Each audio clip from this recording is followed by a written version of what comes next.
Every day when I wake up in the morning, I see the sky and I think about the things that you've made. All the beauty and your glory is showing, yeah.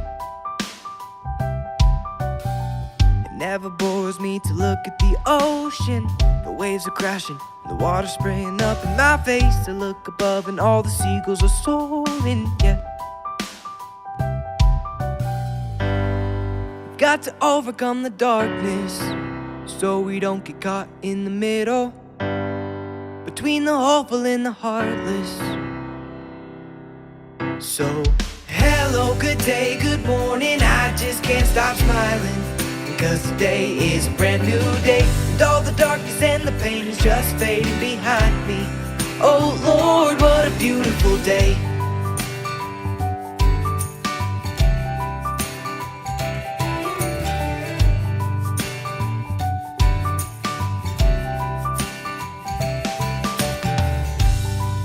All the planets surround me, the way they orbit just boggles my mind, the way the sun keeps on shining, yeah.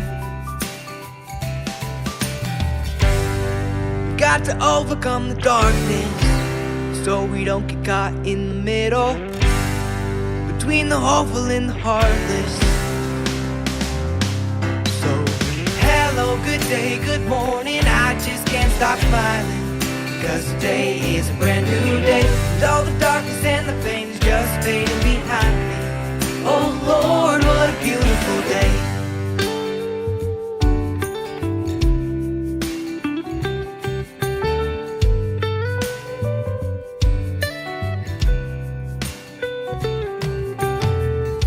There's nothing to fear, it'll be okay. It's the day that the Lord has made. It's the day that the Lord has made. There's nothing to fear, it'll be okay. It'll be okay. It's the day that the Lord has made. That the Lord has it's made. The day that the Lord has made. That the Lord has made. So, hello, good day, good morning, I just can't stop smiling, because today is a brand new day, and all the darkness and the pain is just fading behind me. Oh Lord, what a beautiful day.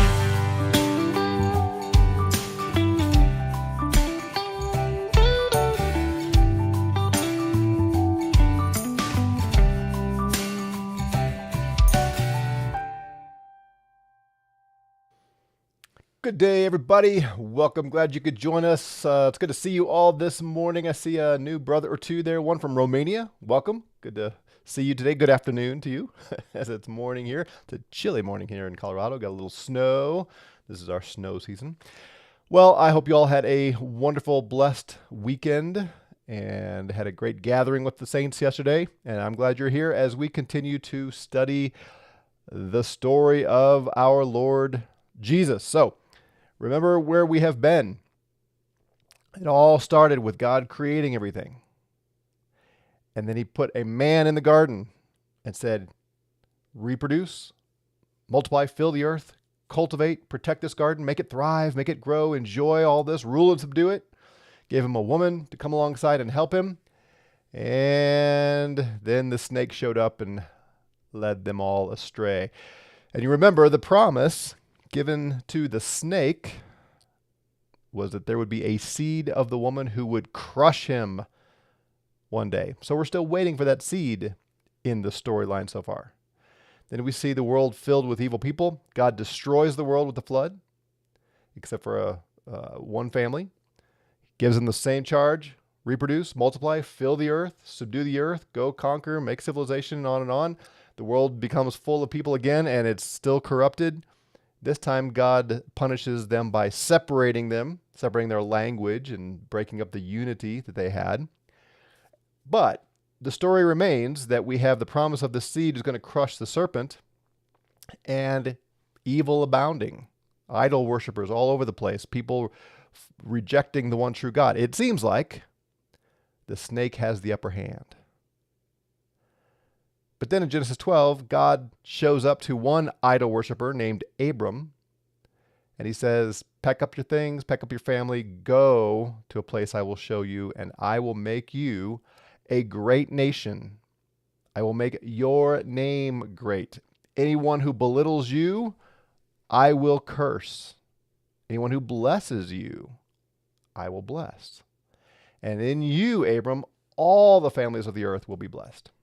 So Abram obeyed, and as the story unfolds, we have these promises to this man Abram. We're still waiting for the seed to come and crush the serpent. Where's it all heading? Well, today we pick up in Genesis chapter 15, and we read this. After these things, the Lord's message came to Abram in a vision. Here's what the Lord said. Fear not, Abram. I am your shield. Now, what does a shield do? What do you use a shield for? To protect you from enemy fire, right? Well, think about what we saw in chapter 14, for instance, and really even chapter 13. Remember in 13, was it 13 or 14? Anyway, when Abram hands over his wife to Pharaoh, God protected Abram's wife. He protected Sarai so that Pharaoh didn't lay a hand on him. Then, remember when you had the Battle of the Kings, 4 verses 5, and caught up in that skirmish was Lot, Abram's nephew, and the victorious kings took Lot, and so Abram sent out his soldiers, and they triumphed and rescued the nephew and got all their possessions back. That was the Lord's protection. And then Melchizedek comes and blesses Abram and says, the Lord has protected you from your enemies, given you victory over your enemies. And that's why God says, Abram, I am your shield. You do not need to fear any opponent, because I, the Lord Almighty, the one who created everything, I have your back and your front and your sides. I will protect you. Well, Abram has seen evidence of that. So that's probably not too difficult for him to believe that God will protect him. He's just shown him in some remarkable ways. But what about this next promise? I will reward you in great abundance. Well, what does he mean by that? Certainly, Abram has already experienced great wealth. But what God meant, what Abraham was really hoping for, the promise that made the greatest impact on Abram that he most wanted was children. God said, you're going to have more children than there are stars in the sky, than grains of sand on the seashore.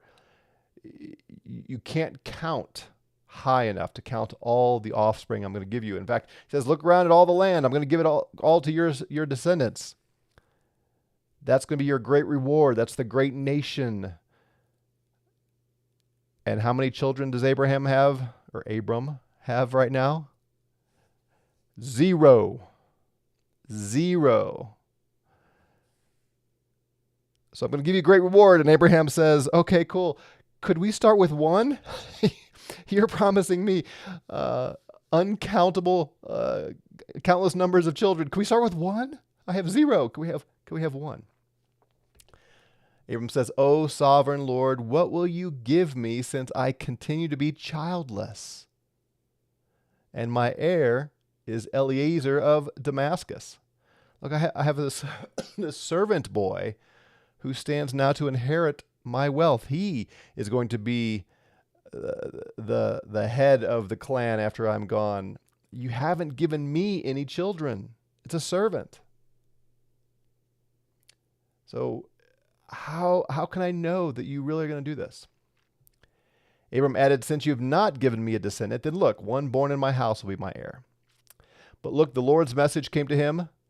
This man will not be your heir, but instead a son who comes from your own body will be your heir. God says, no. Don't think for a moment that it's going to be that servant boy. Your body, you are going to procreate. You are going to conceive a son. Not adopt, not have a servant. You are going to actually have a son that you have conceived, and he is going to be your heir.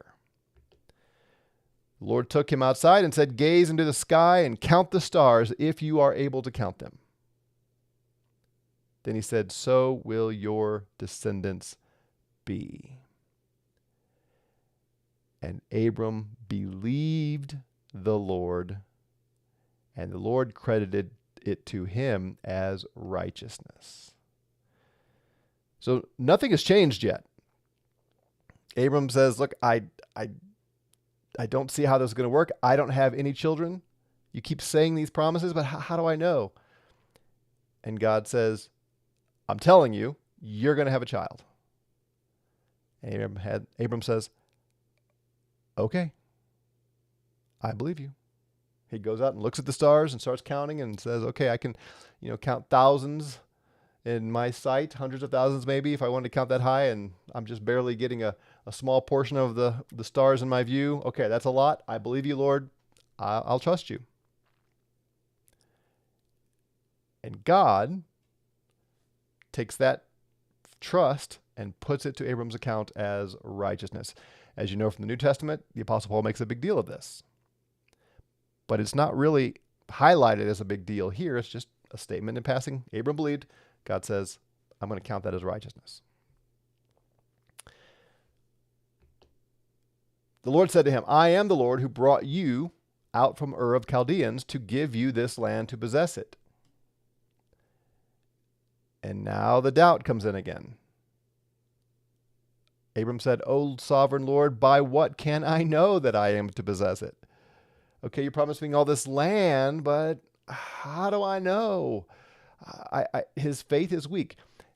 We uphold Abram, later Abraham, as the giant man of faith. And indeed, in chapter 22, he proves his faith in a way that boggles the mind. It's inconceivable to many of us to think about being willing to sacrifice your own son. That's how much faith Abram will grow to have. But here and earlier in the story, he still struggles with doubt. He believes so much that it's credited to him as righteousness. And then God makes another statement of promise. He says, but how do I know? I have no children. It's going to be hard for my offspring to occupy all this land when I don't have any offspring. So here's what the Lord does for him. The Lord said to him, take for me a heifer, a goat, and a ram, each 3 years old, along with a dove and a young pigeon. So Abram took all these for him and then cut them in two and placed each half opposite the other. But he did not cut the birds in half. All right, so this seems strange to us. Notice that God didn't give Abram any instructions on what to do. He just said, take these animals. So Abram goes and gets these animals, and then he just cuts them in two and puts them on. You got half of the animals on this side, half on this side, with a path down the middle. Now, again, this is very strange to us, but it's not strange to Abram. This was a standard covenant-making practice. And I think I mentioned a couple weeks ago, did I not? Meredith Kline. You should look up Meredith Kline. He was a professor. I forget now. Was he at Westminster East? No, I forget where he was. Anyway, he did extensive work on the suzerain vassal treaties and covenants, and the Hittite covenants, those kind of things, and gathered all this information to describe how covenants were made in antiquity. And you can find a lot of it just free on PDFs. And I can't remember. It seems like I heard some audio lecture sometime, but I may be misremembering that. But to say it fairly briefly, what would often happen is you cut the animals, you create this path down the middle of the severed pieces, and then if I was making a treaty with you or a covenant with you, if I'm a nation and you're a nation, or just me and you, we would cut the animals up, and then I would walk through the middle of those separated animal bodies, and you would walk through the middle. So I would walk through, come to your side, you would walk through and come to my side. And what we are saying to one another is that if I fail to keep my end of this bargain, if I fail to keep the stipulations of this covenant, so we're making a covenant. I don't know. You'll let me use your land to farm, and I will give you 20%. And so we cut a covenant.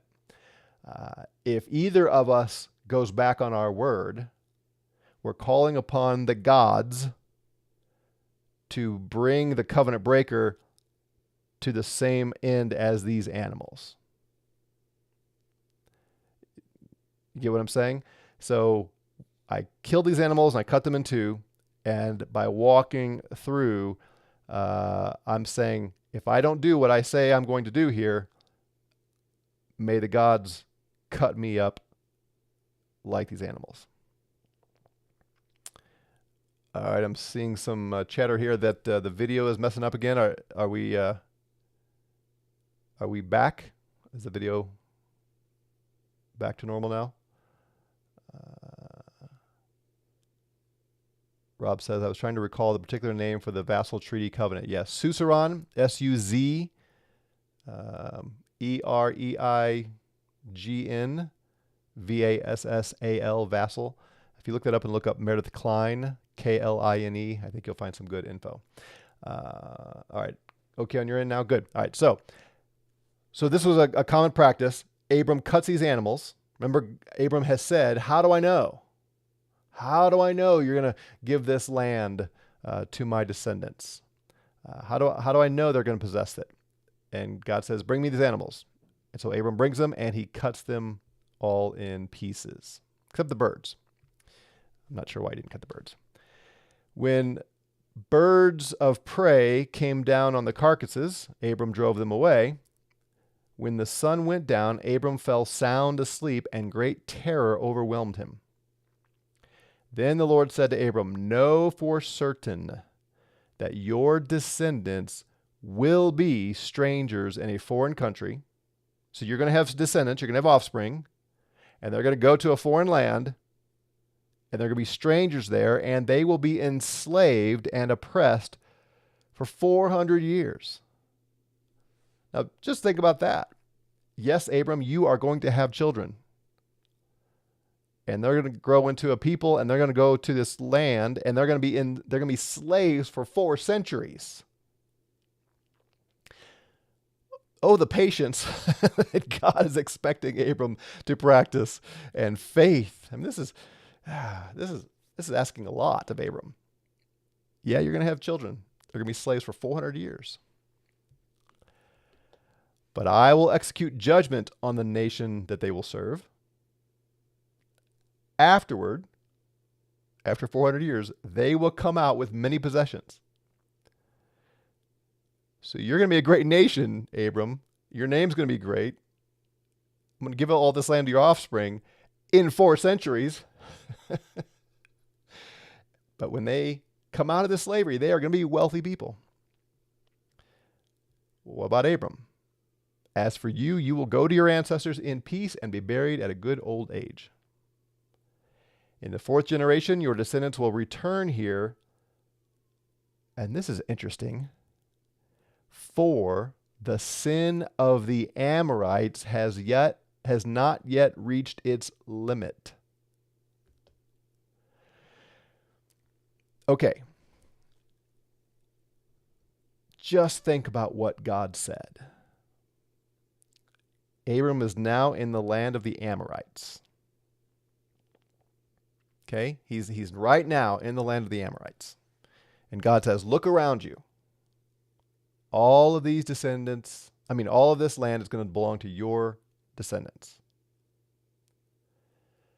But your descendants are going to go down to another land, be enslaved for 400 years. Then they're going to come out with great wealth because I'm going to punish the nation that enslaved them. That's when they will return here. And now he adds, the reason for the 400-year delay is the sin of the Amorites has not yet reached its limit. There is a bigger story going on here than just Abram. God has a plan to punish the Amorites by means of Abram's descendants who are going to be enslaved for 400 years. So the timing of this enslavement is to give time for the Amorites to continue to commit wickedness and idolatry and to deserve God's wrath, which he will use Abram's descendants to come and punish. All the way through this entire Old Testament narrative, there's a bigger story. God is weaving together all these things, all these themes, telling a bigger story. It's fascinating to think about. All right, but so how is this supposed to guarantee to Abram that this is all going to come true? Because now we're looking 4 centuries in the future. How does Abram supposed to know this? When the sun had gone down and it was dark, a smoking fire pot with a flaming torch passed between the animal parts. So you remember all those animals cut with the path down the middle? Now Abram's asleep and this flaming pot, this flaming torch kind of hovering in the air goes between the animal parts. So based on what I told you a second ago, or a moment ago, this is a covenant between God and Abram, right?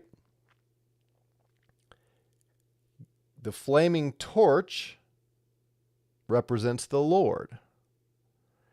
And that torch moves in between. He walks down or floats down the path like a drone or something, floats down this path between the severed animal parts.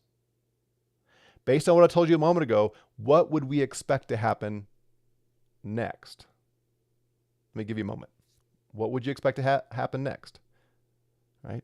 The representative of the Lord goes through the animal parts. Now what are we waiting for? Anybody?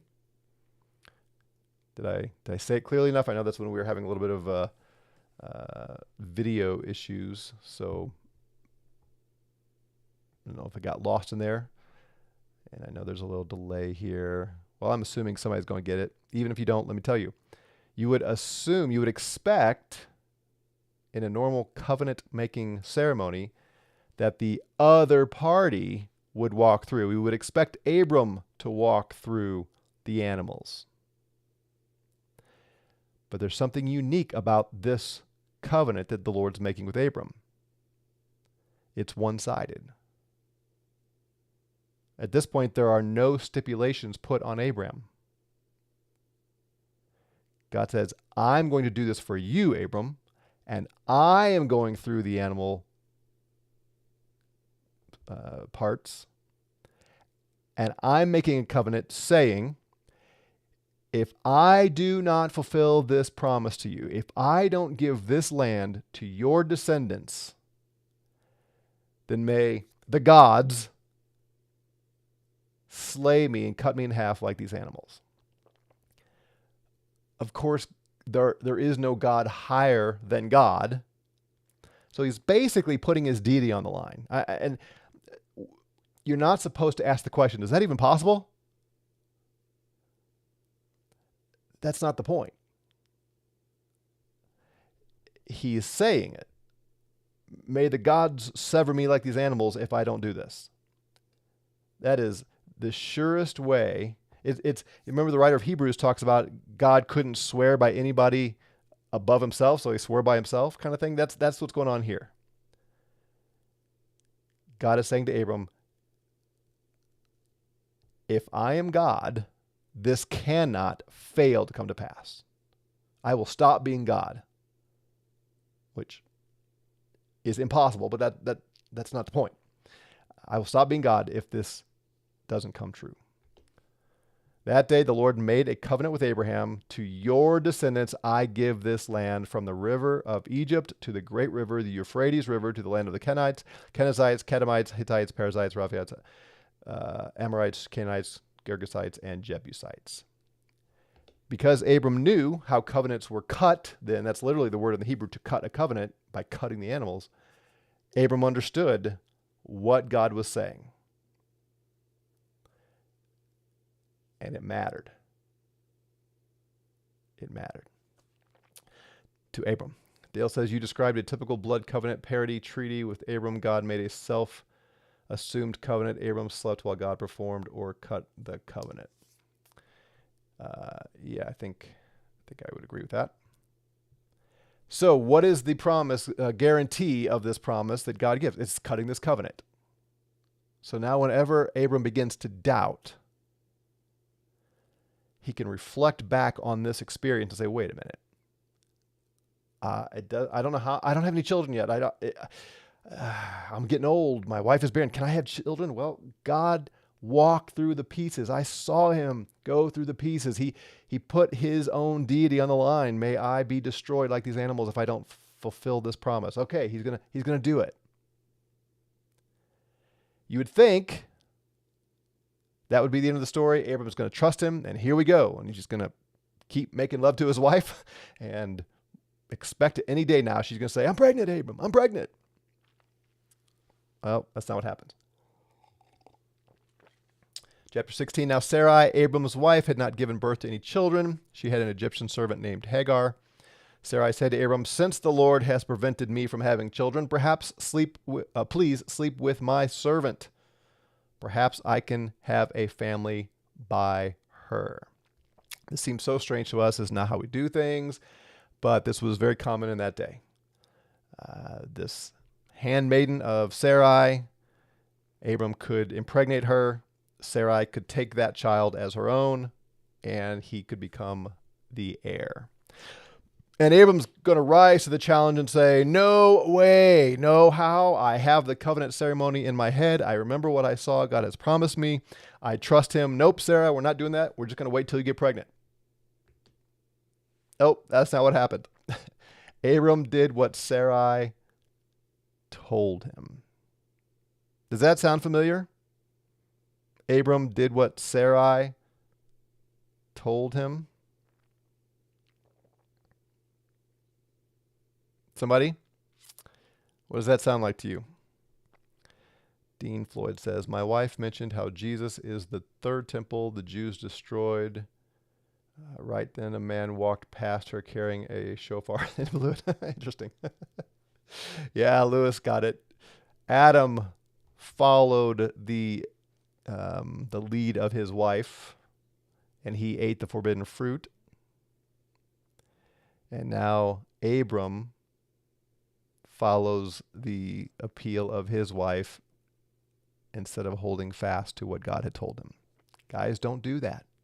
You are the head of the home. You are responsible. Don't let your wives create doubt. So Abram had lived in Canaan for 10 years. Sarai, Abram's wife, gave Hagar, her Egyptian servant, to her husband to be his wife. He slept with Hagar, and she became pregnant. Once Hagar realized she was pregnant, she despised Sarai. Of course that's going to happen, right? And Sarai said to Abram, you have brought this wrong on me. See what happens? Now Sarah's upset. I gave my servant into your embrace. When she realized she was pregnant, she despised me. May the Lord judge between you and me. The Lord's going to get you for this. Abram said to Sarai, she's your servant. She's under your authority. Do whatever you think is best. Then Sarai treated Hagar harshly, so she ran away from Sarai. The angel of the Lord found Hagar near a spring of water in the wilderness, the spring that is along the road to Shur. She said, Hagar, servant of Sarai, where have you come from and where are you going? Sounds a little similar to the Garden of Eden story as well, doesn't it? She replied, I'm running away from my mistress Sarai. Then the angel of the Lord said to her, return to your mistress and submit to her authority. That's he's asking a lot of her. Go and just submit to her. I will multiply greatly your descendants. The angel of the Lord added, so that they will be too numerous to count. Why? Well, presumably because this is Abram's son. He's not going to receive all of the promises, and he is certainly not the chosen heir to be the fulfillment of all the things we saw in chapter 12 and 15, but he is Abram's offspring. So God says, I'm going to multiply his descendants. Then the angel of the Lord said to her, you are now pregnant. You're about to give birth to a son. You are to name him Ishmael, for the Lord has heard your painful groans. He will be a wild donkey of a man. He will be hostile to everyone, and everyone will be hostile to him. He will live away from his brothers. So Hagar named the Lord who spoke to her, you are the God who sees me. For she said, here I have seen one who sees me. This is why the well was called Be'er Lahoi Roi, something like that. It is located between Kadesh and Bered. So Hagar gave birth to Abram's son, whom Abram named Ishmael. Now Abram was 86 years old when Hagar gave birth to Ishmael. So Abram's faith is not without doubt. He's strong and then he's weak. And here he takes matter into his own hands and listens to his wife and does something that I think can only be portrayed as a weak faith, a doubt, even though God had shown him the covenant and so on. And then Ishmael, of course, becomes part of the story throughout the rest of the Old Testament. Jeff says, sin is sin, whether it's being deceived into judgeable offense or defiling the marriage bed in Abram's case.